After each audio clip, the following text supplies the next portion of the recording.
현대자동차는 최근 다양한 변화의 소용돌이 속에 휩싸여 있습니다. 중국 판매량은 크게 감소하였고 국내 시장에서는 다양한 수입차들의 도전을 받고 있으며 기술적으로는 내연기관 자동차에서 전기차, 수소전기차로 변화하는 변곡점에 서 있습니다. 뿐만 아니라 5G 시대를 맞아 AI, 자율주행 등 자동차 전장의 중요성이 급격하게 커지는 그야말로 자동차 업계 자체의 판이 바뀌는 시작점에 들어서 있습니다. 이러한 흐름에 적응하지 못하고 미래 자동차 시장에서 뒤처진다면 자칫 생존 자체를 위협받을 수 있는 시점입니다. 이토록 중요한 시점에 현대차의 실질적인 경영자도 정의선 수석 부회장으로 바뀌어가고 있습니다. 현대자동차가 미래시장 생존을 위해 어떤 전략을 구상하고 있는지 알아보았습니다. 구독과 좋아요, 알림 설정 부탁드립니다.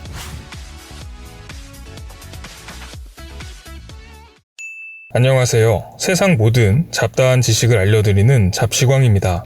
2019년 11월 미국 샌프란시스코에서 열린 모빌리티 이노베이터스 포럼에 현대자동차 그룹의 정의선 수석 부회장이 기조연설자로 올랐습니다. 이 자리에서 정의선 수석 부회장은 인간을 위한 것이 아니라면 혁신적 모빌리티는 의미가 없다. 도시와 모빌리티는 결국 인간을 위해 개발되고 발전되어 왔으며 현대차 그룹은 넓은 인문학적 관점에서 인간 중심의 미래를 위한 새로운 모빌리티를 연구하고 있다고 말했습니다. 뒤이어 이를 위해 도시와 모빌리티, 인간을 위한 통찰력을 전문적으로 연구하는 스마트시티 자문단을 구성하였다고 밝혔으며 스마트시티 자문단은 자동차뿐만 아니라 2050년 미래도시의 건축, 디자인, 공학, 교통, 환경, 정치까지 각 분야 최고 전문가로 구성하여 역동적 도시구현을 목표로 하는 단체라고 언급했습니다. 결국 앞으로 맞이할 미래시대의 모빌리티가 나아갈 방향은 단순히 탈 것을 넘어서기 때문에 이를 수용하기 위한 새로운 도시 설계 분야까지 영역을 확장시키겠다는 내용입니다. 현대자동차 그룹이 도시 설계와 건축 분야의 연구를 하겠다니 언뜻 들어서는 잘 와닿지가 않습니다. 하지만 현대차 그룹이 미래자동차 시장에서 살아남기 위해 나름대로 다양한 노력을 한 흔적이 엿보이는 기조연설입니다. 내용을 보면 반복적으로 인간 중심, 인류의 가치, 인문학과 같은 단어들이 반복됩니다. 즉 정의선 수석 부회장은 현대차가 미래 자동차 시장에서 생존하기 위해 자동차 제조뿐만 아니라 도시 내 이동에 관한 종합적인 솔루션 기업으로 진화하는 구상을 그리고 있으며 이에 대한 해답을 자동차 공학 분야에 한정시키지 않고 인간의 본질에 대한 다양한 가치를 아우르는 인문학에서 찾고 있는 것으로 보여집니다. 많은 전문가들은 정의선 부회장이 기존 현대차 그룹의 경영 철학인 실용주의 경영에서 인문 경영으로 무게중심을 이동하고 있다고 분석했습니다. 인문학을 기반으로 한 미래 모빌리티 산업에 대한 현대차의 움직임은 이미 시작되었습니다. 레벨 4에서 5 수준의 자율주행 기술을 가진 미국의 전장업체 앱티브에 거액을 투자하여 합작회사를 설립하였고 동남아 최대 차량 공유 업체인 그랩에 2억 5천만 달러를 투자하여 동남아 지역의 전기차 공유 서비스를 런칭했습니다. 또한 도심 과밀화에 따른 주차 공간 부족을 해소하기 위해 목적지에서 조금 떨어진 곳에 주차를 하고 목적지까지 마지막 1마일은 소형 전동 모빌리티로 이동한다는 철학을 지닌 라스트마일 모빌리티 상품도 출시를 앞두고 있습니다. 수소차 관련 마케팅도 예전과 달라졌습니다. 수소 전기차를 통해 만들어진 전기를 가지고 주거와 건축에 적용시킨 수소 전기 하우스 프로젝트 등 자동차의 영역을 넘어선 다양한 가치에 대한 시도를 하고 있습니다. 즉 현대차가 가진 기술에 사람의 생활에 대한 이야기를 입히는 시도들이 시작된 것입니다. 또한 현대자동차 관련 재단에서 인문학 관련 대학원생들에게 장학금을 수여하는 인문연구장학도 신설되었습니다. 사실 인문학에서 기업의 미래가치를 찾는 작업은 이미 과거에도 여러 차례 있어 왔습니다. 다양한 분야의 재능을 겸비한 융복합형 인재의 중요성이 대두되기도 하였었고 삼성전자와 삼성 SDS에서도 인문학 인재들에게 소프트웨어 기술을 가르쳐서 통섭형 인재를 양성하려는 SCSA 취업 제도를 지속하고 있습니다. 하지만 인문학과 기술의 융합이 사실 쉬운 일은 아닙니다. 전혀 다른 분야의 학문이 만나 실제 산업 현장에서 성과를 낸다는 것은 이상적이지만 현실적으로 단기간에 이룰 수 있는 일은 아니기 때문입니다. 따라서 현대자동차의 인문학에 대한 시도가 실제 성과로 이어지기 위해서는 경영진의 꾸준한 관심과 지원이 필요하다는 생각이 듭니다. 언젠가는 인문학적 소양과 기술적 역량을 갖춘 인재들이 대한민국의 미래 산업을 이끌어갈 날이 오길 바라봅니다. 오늘 준비한 소식은 여기까지입니다. 앞으로도 전 세계에서 벌어지는 잡다한 이슈와 지식들을 재미있고 정확하게 정리해서 전해드리겠습니다. 시청해주셔서 감사합니다.